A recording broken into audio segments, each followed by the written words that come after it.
मेरे प्यारे साथियों, आप सभी का स्वागत है आज की क्लास में, जिसमें हम लोग पढ़ने वाले हैं रिस्पायरेशन के बारे में।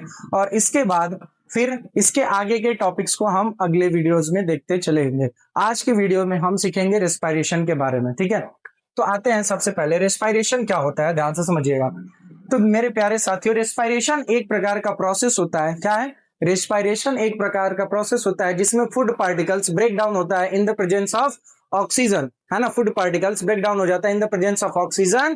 क्या बनाता है? Two forms carbon dioxide, water and release energy, है ना। तो रिस्पायरेशन मेनली जरूरी क्यों है? एनर्जी रिलीज करने के लिए बॉडी में, सेल्स में एनर्जी चाहिए। अब उसके लिए क्या जरूरी है? रिस्पायरेशन। तो रिस्पायरेशन सिंपल सा एक ऐसा प्रोसेस होता है जिसमें ऑक्सीजन फूड को तोड़ देता है और क्या रिलीज करता है?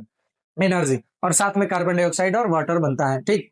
तो रेस्पिरेशन एक प्रकार की प्रोसेस होती है जिसमें फूड पार्टिकल्स ब्रेक डाउन होता है in the presence of oxygen, carbon dioxide बनाता है, वाटर बनाता है और एनर्जी रिलीज करता है, जो कि एटीपी के फॉर्म में रिलीज होती है। अब रेस्पिरेशन में 5 स्टेप्स होते हैं। 5 स्टेप में रेस्पिरेशन को हम समझेंगे। कितने में? 5 स्टेप में समझेंगे। सबसे पहला है इनहेलेशन। इनहेलेशन में हम क्या करेंगे? We take in oxygen from the air, यानी एयर से हम ऑक्सीजन को टेक करेंगे। तो किससे टेक करेंगे? नोज से, है ना।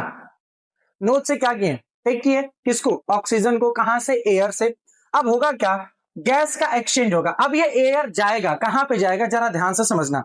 नोज से गया, नॉस्ट्रिल से होते हुए विंड पाइप, ट्रैकिया।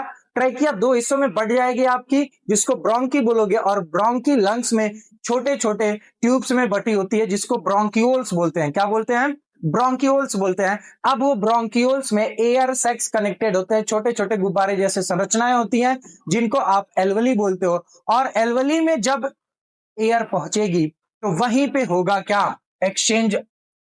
किसका? गैस का। किसका एक्सचेंज होगा? गैस का। ध्यान से समझिएगा, मैंने बोला नोज, नॉस्ट्रिल से होते हुए विंड पाइप, ट्रैकिया।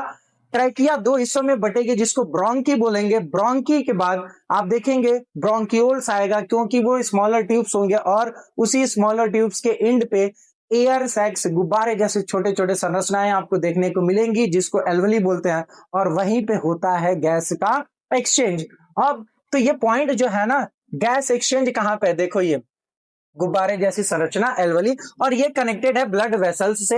होगा क्या मेरे भाई? इसमें जब देखोगे ना, तो ब्रोंक्यूल्स के बाद गुब्बारे जैसी छोटी छोटी ऐसी संरचना जब आपको देखने को मिलेगी, और जब ये देखने को मिल रही है, तो इसी में होगा एक्सचेंज। क्या?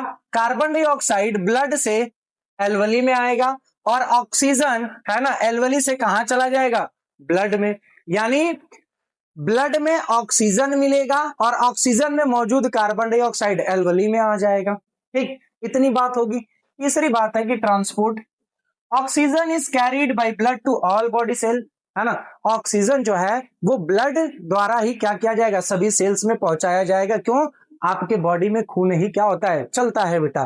फिर उसके बाद सेलुलर रेस्पिरेशन होगा, यानी सेल्स में रेस्पिरेशन होगा। Inside cell oxygen break down. Oxygen क्या करेगा? ब्रेक डाउन करेगा glucose and release energy. Glucose यानी फूड पार्टिकल्स को तोड़ेगा और एनर्जी रिलीज करेगा। साथ में क्या बनेगा? कार्बन डाइऑक्साइड और वाटर बनेगा।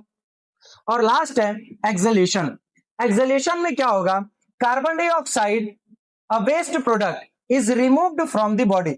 जो है कार्बन डाइऑक्साइड, वेस्ट प्रोडक्ट है आपकी बॉडी में, उसको बाहर रिमूव कर दिया जाएगा। अब जरा इस डायग्राम पे आ जाइए और इस डायग्राम के थ्रू समझने का प्रयास करिएगा। सबसे पहले आप देख रहे होगे एयर इंटर करेगा नोज से, नॉस्ट्रिल से होते हुए, विंड पाइप से होते हुए कहां आ जाएगा? है ना, विंड पाइप की तरफ ट्रैकिया से। अब ट्रैकिया 2 हिस्सों में डिवाइड है।